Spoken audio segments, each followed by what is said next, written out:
On est aujourd'hui le dimanche 3 Adar Bet, on est le 10 mars et on va commencer notre séminaire Chai.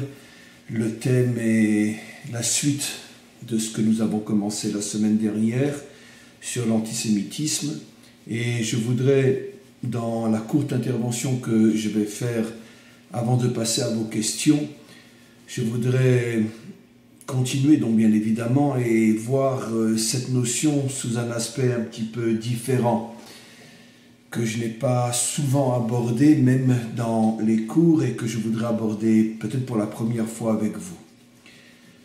On sait que dans la Torah, le symbole de l'ennemi véritable d'Israël, celui qui pourrait représenter plus que n'importe qui d'autre l'antisémitisme, c'est Amalek bien sûr.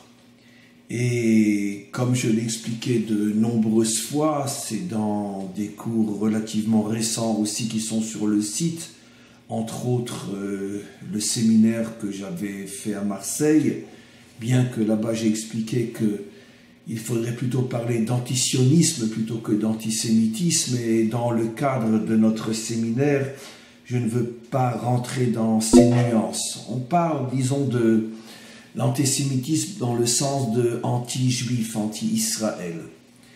Et j'avais donc expliqué dans ce cours à Marseille, et dans bien d'autres cours, que finalement Amalek est le personnage biblique qui représente la haine contre Israël, contre le peuple juif. C'est lui le premier qui nous attaque dès la sortie d'Égypte, et c'est la raison pour laquelle il est stigmatisé dans la Torah comme, encore une fois, comme étant celui que nous avons le devoir d'une certaine manière d'anéantir, parce que si ce n'est pas lui, alors ce sera nous. Il n'y a pas de place pour Amalek et Israël dans ce monde, et lui fera tout pour nous détruire. Donc si nous ne nous défendons pas, finalement il arrivera à ses fins, qu'à Dieu ne plaise. Et il y a quelque chose de très très étonnant dans le personnage d'Amalek, et surtout dans la réaction d'Hachem vis-à-vis d'Amalek. La première fois qu'il nous attaque véritablement, c'est dans Parshat Béchalar, la paracha de la sortie d'Égypte, et on voit qu'effectivement, il attaque Israël, et on ne voit pas directement, visiblement, Hachem intervenir dans ce conflit, dans cette guerre. Lorsqu'il nous attaque, Moshe dit à Yehoshua de se préparer, de sortir et d'aller se battre contre lui, se battre physiquement. Et Moshe, lui, utilise une autre arme, mais importante aussi, qui est la prière. Donc Moshe prie pour que Israël arrive à vaincre Amalek, et Yehoshua, son élève, se bat véritablement contre lui. Et à la fin de ce combat, effectivement, Israël gagne. Il ne détruit pas totalement Amalek, mais en tous les cas, il arrive à repousser Amalek. Et il y a un verset étrange qui dit « Milchama l'Hachem be'Amalek midor dor ». C'est Hachem qui se bat contre Amalek dans toutes les générations. Alors bien évidemment, nos maîtres posent la question que je viens de préparer en insistant sur le fait que on ne voit pas Hachem se battre contre Amalek, on ne voit pas Amalek se battre contre Hachem. Alors pourquoi Hachem en fait un problème personnel? Pourquoi, dit-il, c'est ma guerre à moi contre Amalek? La question est d'autant plus forte que dans le contexte biblique, dans cette même paracha, Parshat Béchalar, on voit au début, comme je l'ai rapporté dans de nombreux cours, on voit au début de la paracha tout le contraire. Lorsque Pharaon sort pour poursuivre Israël et les rejoint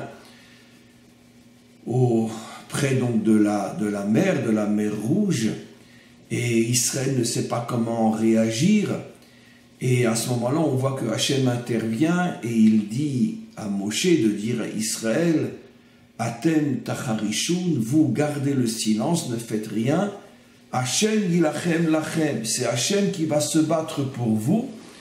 Et de quelle manière Hachem se bat pour Israël? En ouvrant la mer, en permettant à Israël de traverser la mer.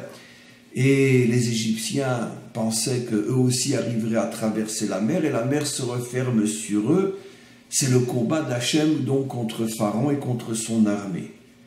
Donc dans le contexte biblique, on voit clairement que quand Hachem veut se battre, il peut se battre seul, et dispense tout à fait Israël d'intervenir dans ce monde de la manière dont l'homme doit intervenir, soit avec l'épée, soit avec la prière.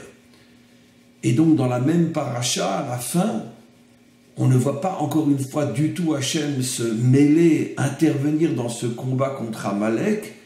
C'est l'homme, uniquement l'homme, soit avec l'arme réelle, l'épée de Yoshua, soit l'épée spirituelle, soit l'arme spirituelle, la prière de Moshe.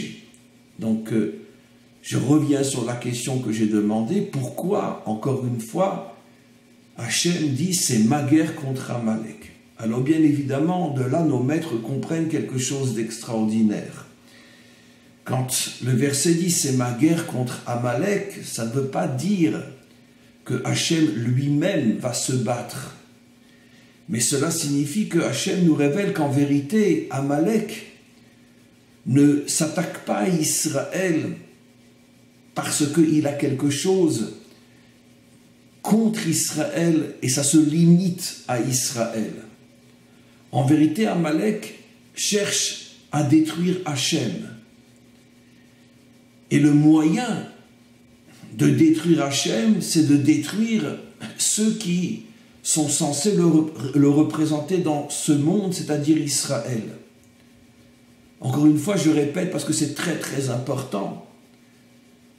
Quand le verset dit « Milchama Hashem be'Amalek » que Hachem se bat contre Amalek, il ne s'agit encore une fois pas d'un combat dans le sens ouvert, réel, comme Hachem l'a fait avec Pharaon, bien que Pharaon, lui, ne se battait pas directement contre Hachem, il avait tout simplement un intérêt à garder Israël esclave en Égypte, et il se bat pour défendre ses intérêts. Ça ne va pas plus loin que ça. Tandis qu'Amalek, lui, n'a aucun problème avec Israël. Israël ne sort pas d'Égypte pour aller lui prendre sa terre. Il ne fait pas partie des peuples qui sont visés par Israël. Israël pouvait tout à fait faire et vivre toute son histoire sans jamais ne rencontrer Amalek et sans jamais avoir le moindre problème avec lui. Alors comme le font remarquer nos maîtres, mais qu'est-ce que Amalek vient faire? Pourquoi vient-il attaquer Israël dès la sortie d'Égypte? Et encore une fois, je reviens sur ma réponse, parce que Amalek a un grand problème, et son problème n'est pas directement Israël, mais son problème c'est le Dieu d'Israël. Amalek ne veut pas que le Dieu d'Israël puisse se dévoiler sur terre, en vérité le Dieu d'Israël, le Dieu de l'humanité tout entière, mais dont le représentant jusqu'à la délivrance finale sera Israël. Amalek ne veut pas ce dévoilement et donc va s'attaquer à celui qui est censé le dévoiler pour tous les peuples, celui dont la mission est finalement d'amener l'humanité tout entière à reconnaître celui qui pour l'instant n'est que le Dieu d'Israël, mais qui un jour sera le Dieu de toute la terre, comme il est dit, en ce jour Dieu sera un et son nom sera un, il sera roi sur toute la terre. C'est la raison pour laquelle le verset dit, et si Hachem ne l'avait pas dit, on ne pouvait pas le deviner, Milchama Hashem be'Amalek, sachez qu'en vérité Amalek se bat contre moi. Ce n'est pas un problème contre vous en tant que tel, mais à travers vous, c'est moi qui le vise. Et donc, d'après cette approche, on comprend quelque chose d'assez extraordinaire, que finalement, la raison profonde, première, cachée, mystérieuse de cette haine irrationnelle à l'égard d'Israël, c'est en vérité dans le conscient, dans le subconscient de ceux qui s'attaquent à Israël, c'est en vérité une guerre contre le Dieu d'Israël pour l'empêcher de devenir le Dieu de la terre tout entière. Alors, cette définition va nous permettre de comprendre quelque chose d'extraordinaire. Pourquoi Amalek est un descendant d'Ésav? C'est le petit-fils d'Ésav. D'après notre tradition, comme on le sait, Ésav représente dans l'histoire le monde occidental. C'est intéressant de voir que finalement, l'ennemi juré d'Israël ne sort pas d'Ishmaël. Et c'est très important ce que je vais expliquer. Comme je l'ai mentionné dans mon cours à Marseille, Ishmaël n'est pas antisémite dans le sens occidental du terme. Aujourd'hui, bien évidemment, Ishmaël a un problème énorme avec la nation israélienne. Mais c'est un problème politique, un problème territorial.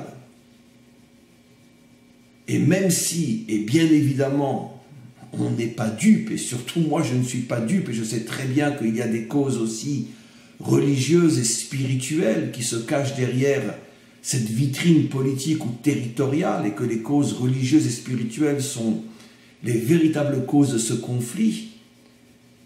Malgré tout, ce qui dérange Ishmaël, même au niveau du Coran, c'est la présence d'une nation qui n'est pas musulmane dans cette partie du Proche-Orient, parce que non seulement Ishmaël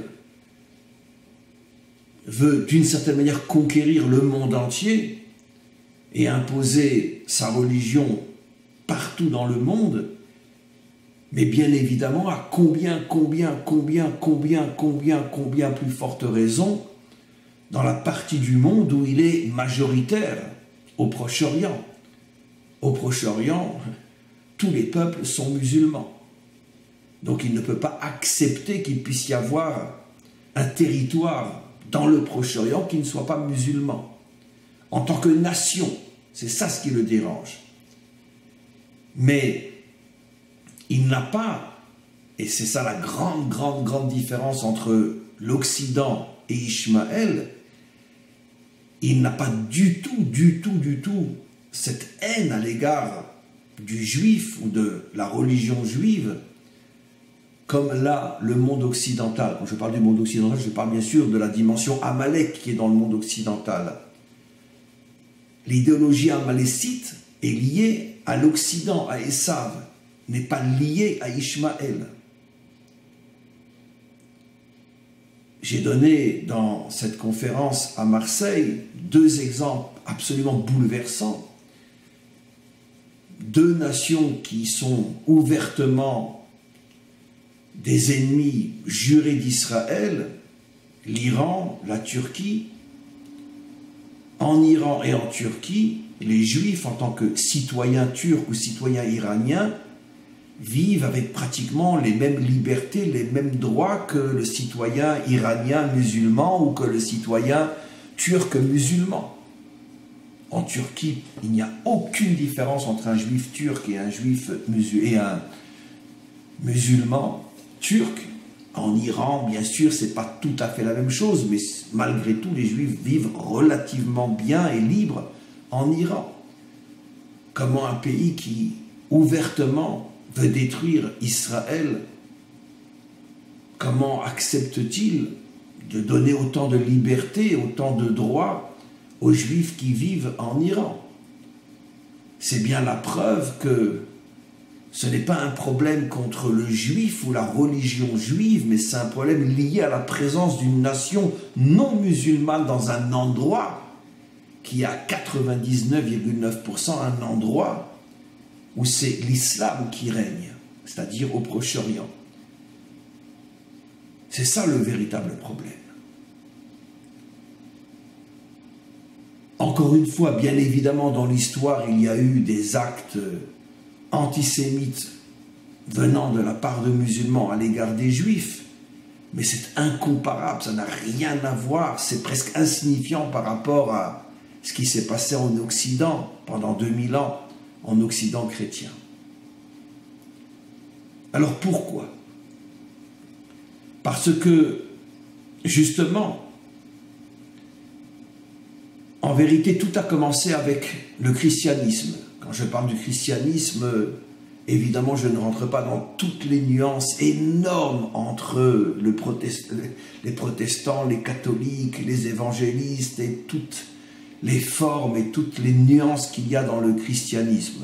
Je reste volontairement très global, très général, et excusez-moi de ne pas rentrer dans toutes les nuances qui font malgré tout énormément de différence entre un aspect du christianisme et un autre.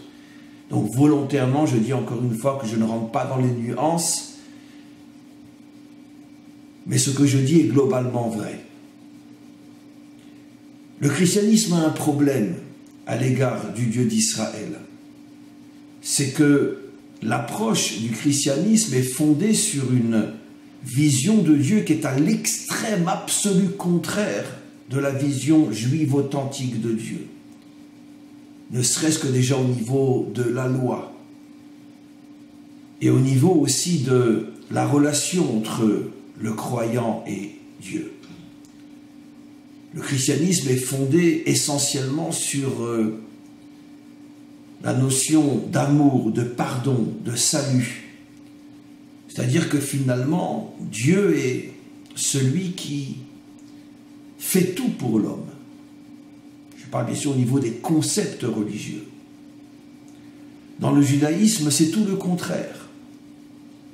La loi oblige l'homme à se prendre en main, à être responsable, à devoir faire des choix. La notion de salut, la notion de grâce, la notion d'amour gratuit, infini, sont des notions qui n'ont aucune place, même pas sous la forme d'allusion, même lointaine dans la Torah authentique. Je dis bien la Torah authentique parce que malheureusement, après 2000 ans d'exil au milieu des nations et surtout toute la partie du peuple juif qui a vécu pendant 2000 ans au milieu du monde occidental, malheureusement, énormément de notions chrétiennes sont rentrées dans le judaïsme sans que les juifs eux-mêmes ne s'en rendent compte. Mais ceux qui ont le mérite et le bonheur de connaître la véritable Torah, et malheureusement ce n'est qu'une minorité du peuple juif aujourd'hui, ceux-là savent à quel point toutes les notions fondatrices de la culture et de la religion chrétienne n'ont aucune, mais strictement aucune place à l'intérieur de la Torah. La Torah dit tout le contraire de ce que le christianisme enseigne. Aussi incroyable que ce soit, je sais que ce que je vais dire peut paraître invraisemblable, mais dans son essence, l'islam est beaucoup plus proche de l'approche juive authentique que le christianisme. L'islam lui aussi reconnaît la notion de loi, la notion de soumission, si j'ose dire, et pas uniquement de prise en charge et de salut et de gratuité et d'amour infini et de grâce et de pardon. Ces notions n'ont aucune place à l'intérieur de l'islam. L'homme est responsable, l'homme est soumis, il vit au niveau de lois strictes et d'une certaine manière, il y a beaucoup plus de points communs, aussi paradoxal que ce soit, il y a beaucoup plus de points communs entre l'islam et le judaïsme qu'entre le judaïsme et le christianisme. Je dis beaucoup plus de points communs. En vérité, il n'y a strictement aucun point commun entre le judaïsme et le christianisme. Et quand je parle de judaïsme, je parle de judaïsme authentique. Aucun point commun au niveau de l'approche religieuse. C'est la raison pour laquelle Amalek ne pouvait pas sortir d'Ishmaël. Parce que Ishmaël, encore une fois, c'est la lutte contre le Dieu d'Israël. Et Ishmaël ne peut pas faire sortir de lui quelqu'un qui va s'attaquer au Dieu d'Israël, puisque d'une certaine manière, il n'y a pas une véritable, grande, fondamentale, extraordinaire différence entre l'approche musulmane et l'approche juive de Dieu. Par contre, Amalek pouvait sortir de Esav parce que la Torah authentique démolit toutes les fondations du christianisme au niveau de ses structures fondamentales et premières. Après, bien évidemment, comme je l'ai dit, il y a énormément de nuances et de changements, mais je parle des structures fondamentales. La notion, par exemple, qu'un homme pourrait être sacrifié pour réparer l'humanité tout entière est une notion, je ne sais même pas comment la définir, mais qui est tellement l'absolu contraire de l'essence juive authentique. Comment un homme peut-il me prendre en charge?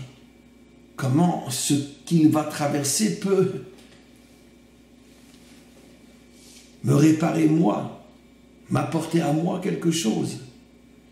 Le judaïsme affirme que chaque homme est entièrement et le seul responsable de ce qu'il est, de ce qu'il fait, de ce qu'il deviendra, et personne ne peut agir et le prendre en charge.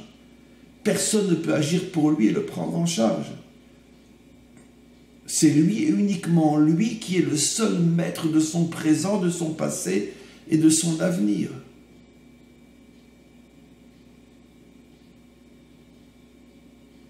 D'ailleurs, j'ouvre juste une parenthèse, c'est presque à se demander comment l'origine du christianisme peut malgré tout venir de juifs, dans la mesure où ces juifs-là avaient forcément quelque chose en commun malgré tout avec le peuple juif. Comment ont-ils pu à ce point s'éloigner? Il y a des explications à cela, mais ce n'est pas le sujet aujourd'hui. Mais la question, malgré tout, je voulais la poser, parce qu'elle est importante. Mais il y a des réponses et des explications à cette question. Donc finalement, le personnage d'Amalek est un personnage que la Torah nous présente, mais qui, dans le contexte biblique, est effectivement un personnage complètement mystérieux. On ne comprend pas, mais qu'est-ce qu'il nous veut? Il n'y a que beaucoup plus tard dans l'histoire que les choses vont devenir compréhensibles avec la naissance du dernier exil, l'exil de Édom, l'exil de Esav, l'apparition du christianisme et du monde occidental. D'une certaine manière, toute l'histoire biblique d'Amalek est une préfiguration de ce qui se passera dans le dernier exil d'Israël, où là, effectivement, on rencontre véritablement le véritable Amalek depuis 2000 ans. Des attaques sans cesse, de plus en plus abominables, de plus en plus incompréhensibles à l'égard d'Israël. Et donc, encore une fois, ce qui dérange Amalek, une partie du monde occidental,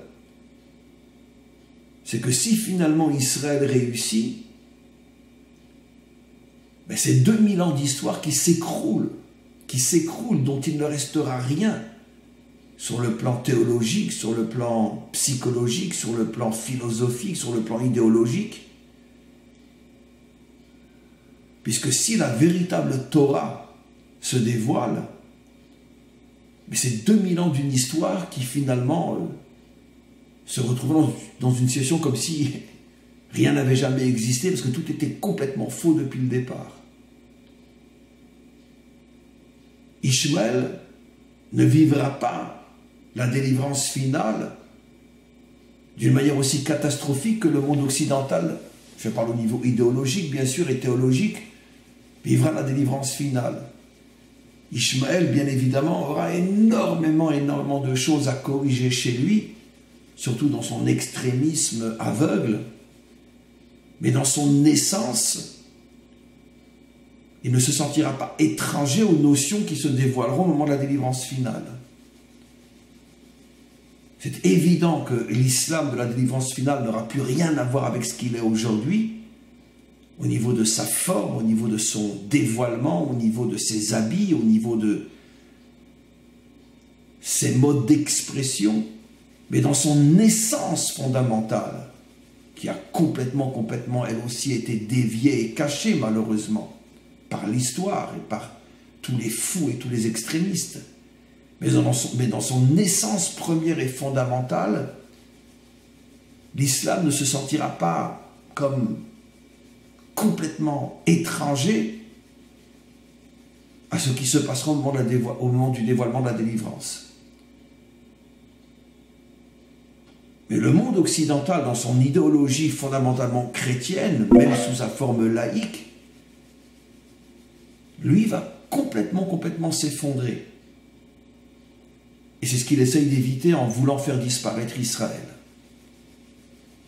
Alors évidemment, il est clair que l'antisémite de la rue n'est absolument pas conscient de ce que je raconte.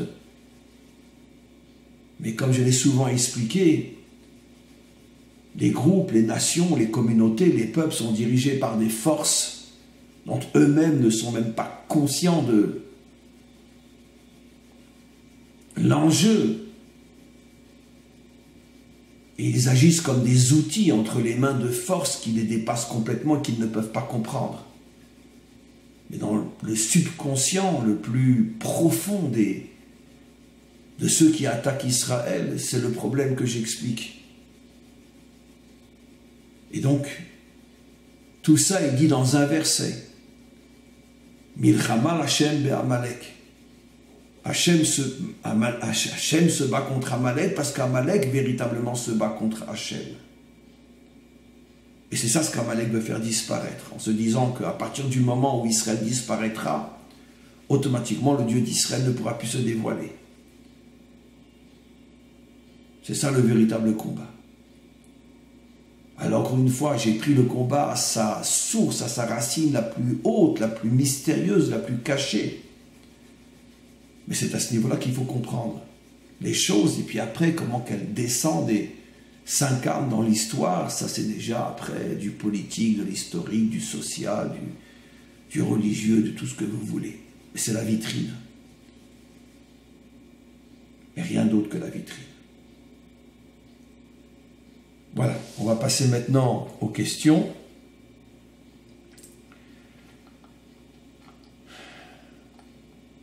Marc Joël. L'antisémitisme explose en Europe et en France. Est-ce que c'est le moyen pour Hachem de forcer les Juifs de Chutz Laaretz pour retourner en Israël? Pourquoi n'a-t-il pas trouvé d'autres moyens? Il n'a pas trouvé d'autres moyens, cher ami, parce que malheureusement, ça fait des millénaires qu'il n'y a pas d'autres moyens. Bien que votre question très importante n'est pas directement liée à mon cours, mais ce n'est pas grave, elle est très importante, votre question malgré tout. L'histoire a prouvé qu'à chaque fois que finalement les Juifs pouvaient vivre plus ou moins confortablement en dehors de leur terre, eh ben, ils ne pensaient plus du tout à en sortir, simplement entretenir le souvenir par cette phrase magique, l'an prochain à Jérusalem, que l'on dit le soir du Seder. Alors c'est un problème en soi. Ce n'est pas que Hachem n'a pas essayé par différents moyens, durant toute l'histoire, il y a quantité de preuves à ce sujet qu'Hachem a essayé de réveiller les Juifs autrement. Mais ça n'a jamais vraiment marché. Maintenant, on pourrait se poser la question que j'ai souvent évoquée. D'un côté, on est le seul peuple sur terre qui n'oublie pas complètement son histoire, qui évoque son histoire tous les ans, ne serait-ce que pendant la fête de Pessah, l'an prochain à Jérusalem. On est par quantité de faits liés à notre histoire et à la promesse du retour, et finalement l'histoire en est la plus grande preuve puisque nous sommes revenus. Donc on est le seul peuple qui, malgré le fait qu'il est dispersé aux quatre coins de la terre, finalement ne peut pas se débarrasser complètement de son histoire et finit par revenir là où véritablement il doit être. Et d'un autre côté, ce paradoxe que pour une grande partie du peuple juif, si effectivement il en a la possibilité, il n'a aucun problème à continuer à vivre en France ou partout ailleurs. Alors, c'est une grande et profonde question. Il y a énormément de manières d'y répondre. L'une des réponses que j'ai souvent apportées et qui est très profonde et très importante est de dire que n'oublions pas que le peuple juif n'est pas un peuple en soi. C'est le microcosme de l'humanité tout entière. C'est un microcosme des 70 nations. Et donc c'est ce qui fait aussi que finalement, partout où Israël se trouve, là où on le laisse tranquille, finalement il se sent bien. Il se sent bien parce qu'il porte en lui finalement une part de chaque endroit où il se trouve. Comme si finalement il était chez lui. Parce que justement Israël est un peuple dont la mission est d'aider l'humanité tout entière à revenir à la vérité vraie, puisque sa mission est universelle, il porte forcément en lui une part de l'humanité tout entière, ou plutôt toutes les parts de l'humanité tout entière. 70 nations et 70 facettes à l'intérieur du peuple juif. C'est pour ça que quand un juif se trouve en France, eh bien d'une certaine manière, il se sent chez lui. Et c'est précisément la partie d'Israël qui porte en elle la dimension française qui va se retrouver en exil en France. C'est la partie d'Israël qui porte en elle la dimension russe qui va se retrouver en Russie. C'est la partie d'Israël qui porte en elle la dimension irakienne qui va se retrouver en Irak ou en Algérie ou au Maroc ou en Tunisie ou en Amérique, etc. C'est pas par hasard que justement les uns vont là et les autres vont ailleurs. Ce sont les 70 facettes de l'humanité tout entière qui se retrouvent finalement là où cette dimension se trouvait à l'intérieur du peuple juif. Et c'est ça le paradoxe, que d'un côté, on n'oublie pas notre terre, mais d'un autre côté, on est tellement bien là où on est. Et justement, à cause de cette nature qui fait qu'en vérité, on est à la fois français et juif, on est à la fois américain et juif, on est à la fois russe et juif, le maître du monde sait que cette double personnalité met le peuple juif en danger, celui d'oublier concrètement et réellement sa mission.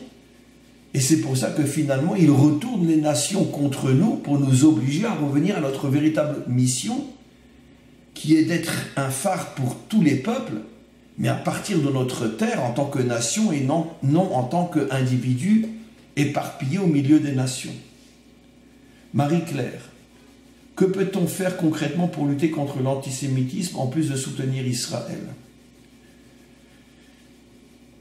À notre niveau, évidemment, nous ne sommes pas au niveau de pouvoir agir réellement sur les peuples, sur les nations, mais à notre niveau, je pense que d'une certaine manière, les choses ont déjà commencé par l'un des plus grands miracles de notre monde moderne, c'est Internet et la diffusion justement des enseignements de Torah dans le monde entier.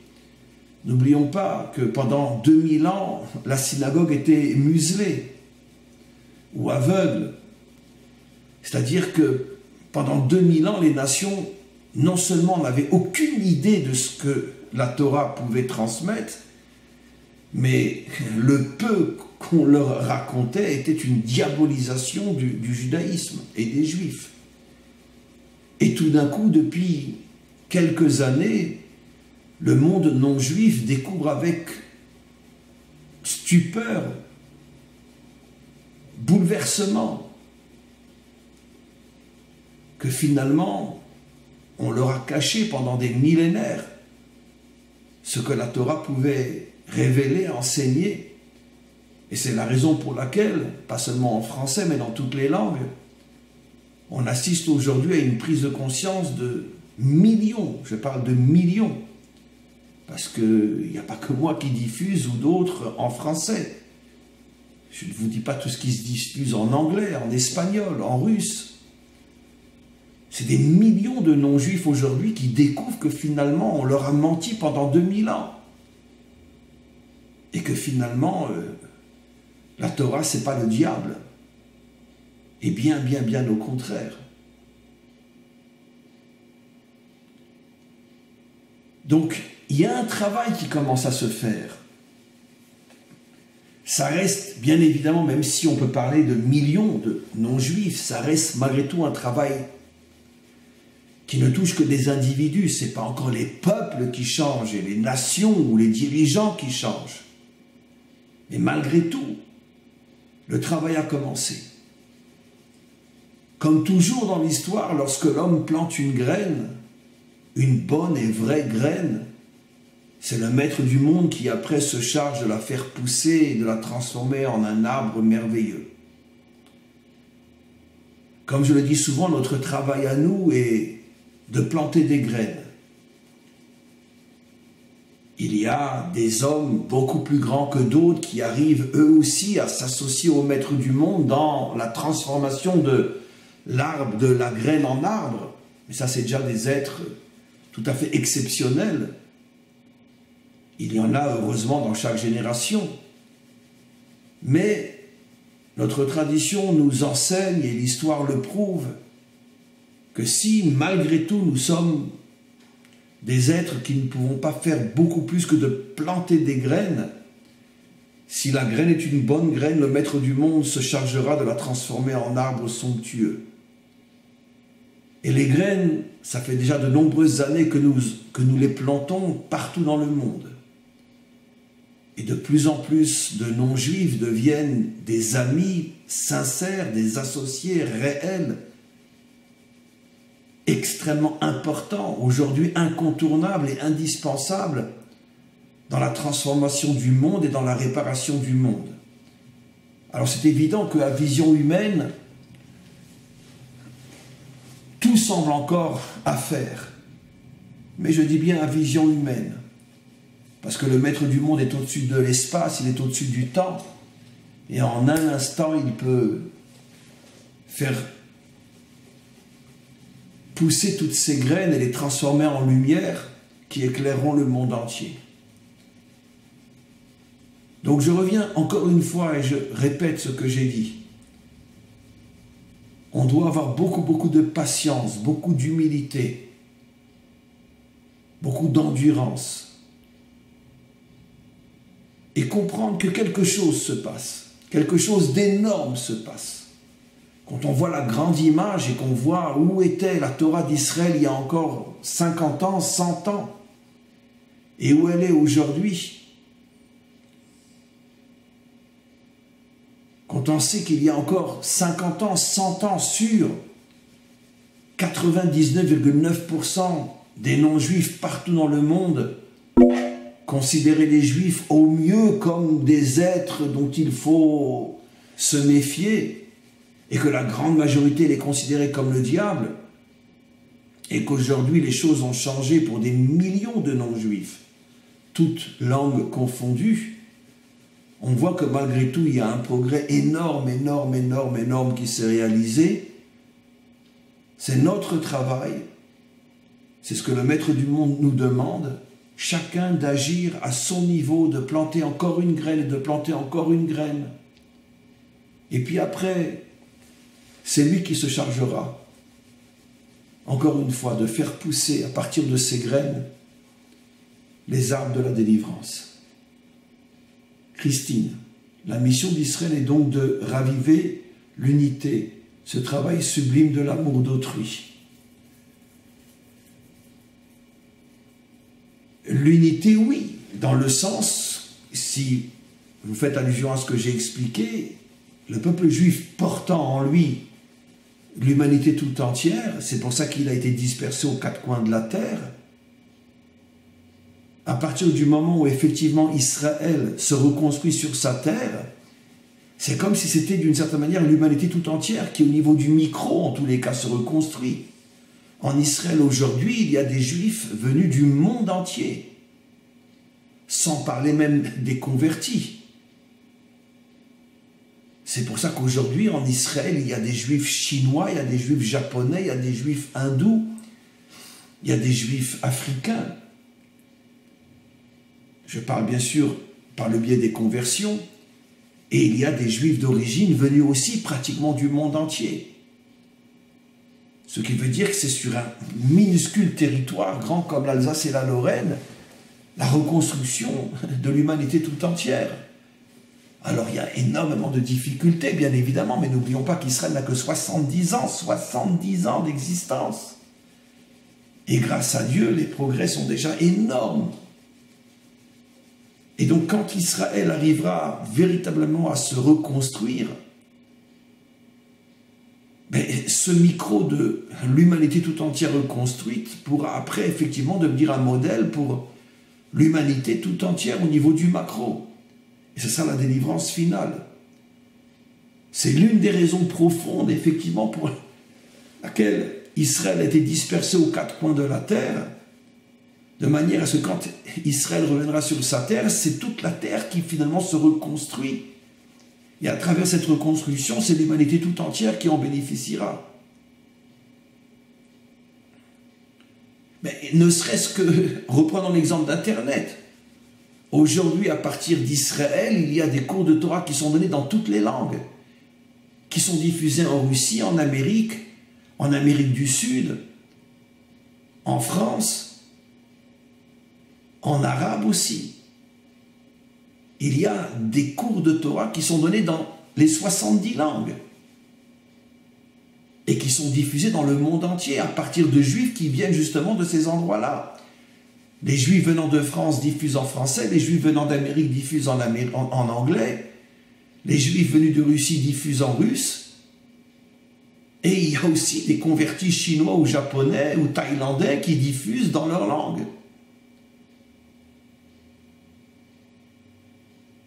Et donc, on assiste encore une fois à cette reconstruction lente, mais certaine, de l'humanité tout entière. D'abord au niveau du micro, et après on passera à l'échelle supérieure au niveau du macro. Hana, depuis que l'ambassade du S est à Jérusalem, vous aviez dit que l'on sortait de l'ère du Mashiach ben Yosef pour entrer dans l'ère du Mashiach ben David, et que de ce fait, plus rien de mal ne pourrait arriver au peuple juif partout où il se trouve. Je ne me rappelle pas avoir dit plus rien de mal, car du mal, il y en a encore. J'ai sans doute fait allusion au fait d'une destruction du niveau de la Shoah. Ça, c'est sûr que c'est quelque chose qui ne se produira plus. Bien sûr, on met beaucoup plus de confiance que de rationnel, d'émouna que de rationnel dans ce que je dis. Mais d'après notre tradition, effectivement, à partir du moment où on rentre dans l'ère Mashiach ben David, il y a encore ici et là des souffrances, des épreuves, des attaques, mais des souffrances de la dimension de pogrom ou de la Shoah ou d'actes antisémites tels qu'on en a eu pendant 2000 ans. Ça, c'est absolument impossible, en tous les cas au niveau de ceux qui vivent en Israël. Malheureusement,